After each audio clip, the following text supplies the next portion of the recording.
So, based on that world of how work isn't working, I set out with another part of the story, which is about our personal relationship with technology. And this is a book called The Rise of the Humans. And there's a bit of the story that I'm going to tell you tonight. It's basically how we're missing the point of what technology offers us. We're misusing technology, and that misuse is basically diverting us from the potential that technology could offer us. And it starts here, a place I call the digital deluge. We live in a world where we're surrounded by information. And what I love about that is we talk about it like it's a new problem. Well, I would argue that since the invention of the printing press, our society has had access to more content than any single individual could consume in their entire lifetime. The fact that today, thanks to the internet and technology, we now have 10 times more or a bazillion times more, it doesn't matter. We've still got more. But what really makes it special, what really makes the problem extreme today, is these bloody things. These beautiful, wonderful, engaging personal devices that are with us from the moment we wake up until the moment we go to sleep. Because thanks to them, I am now surrounded by too much information wherever I am, whatever I'm doing. Now be honest, who amongst you, the first thing you did this morning when you woke up? Check your phone. Last thing at night?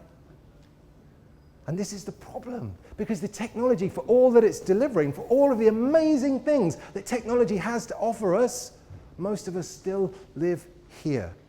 Who amongst you does not get enough email? Right? I haven't even got to write a punchline to that joke. We get the pay. This was not supposed to be the gift of technology, but it is simply because we're using it in the wrong way. And we're left in a combination of all of these things, a place where we have a problem with the process of work, we have a problem with the place of work, we have problems with the tools of work. Forget working smarter is not an option. The only choice we have as employees is simply to work harder, send more emails. But the problem is, the employees don't want to work harder. Nobody wants to work hard anymore. Why? Because they're not engaged. Employees are not connected to the purpose of their organization. Employee engagement, I would argue, is one of the biggest challenges our businesses face. And the problem of engagement is horrific. If you look at the stats, if you look at the numbers, only 17% of the UK workforce is engaged. That means 83% of the people in your organization are disengaged, not really that bothered. That's terrible, right? And I'm not making any moral judgment about whether it's better to live to work or work to live. The reality is, given how long we will all spend at work in our working lives, the thought of not being engaged terrifies me. And then it doesn't take a genius to figure out the correlation between disengaged employees and the outcome or productivity of the organization.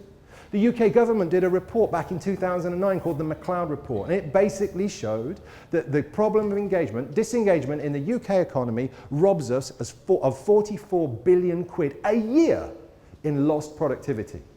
This is the challenge. So if the employees don't care, then maybe it's up to us in technology to change the opportunity. Maybe you're all sitting there thinking, well, hang on a minute, weren't all you guys in IT supposed to fix this?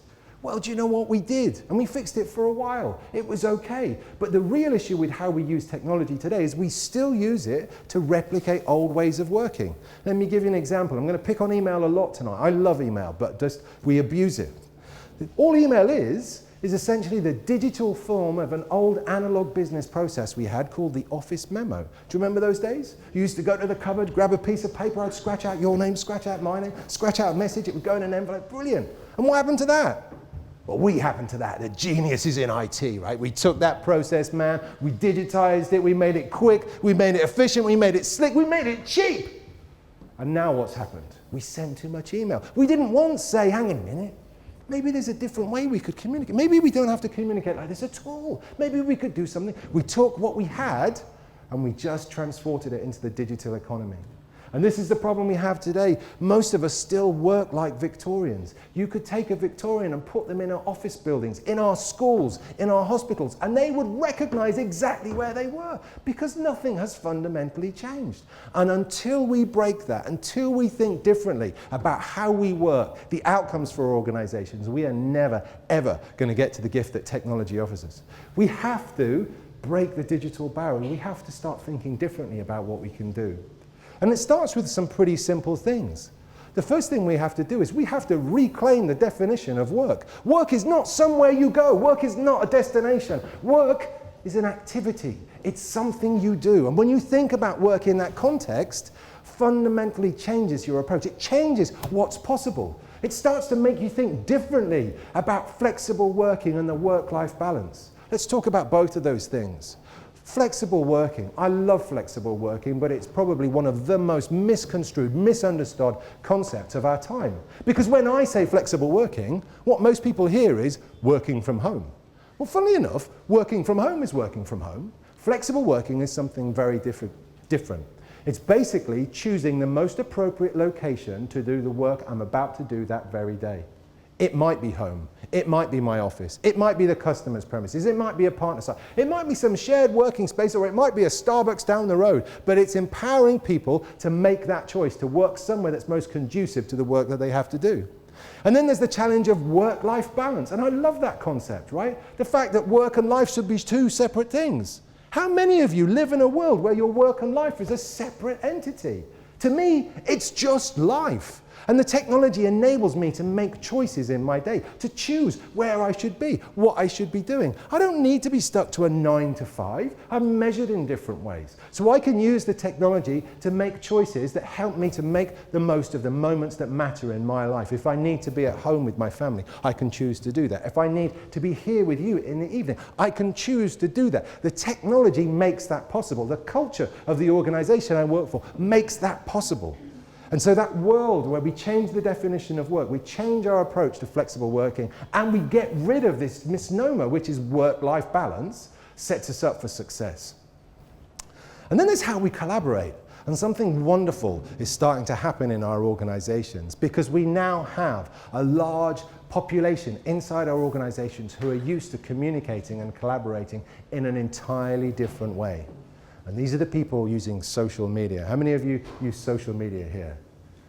And social media is wonderful. Now let's define social media. I'm not talking about the messages, right? The silly messages we send every day. Just had the world's best coffee, send, presenting at CIPD, woohoo, look at me, send, right? That's just noise, right? That's just rubbish.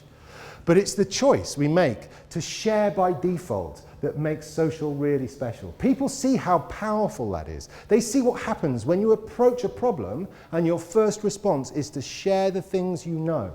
Now contrast that to the way that most organizations either used to work or some still work this way today. These are worlds where knowledge is power. These are worlds where your first starting point, the starting point is, I'm sharing nothing, right? That's why I start. Knowledge is, but why would I give any of that away?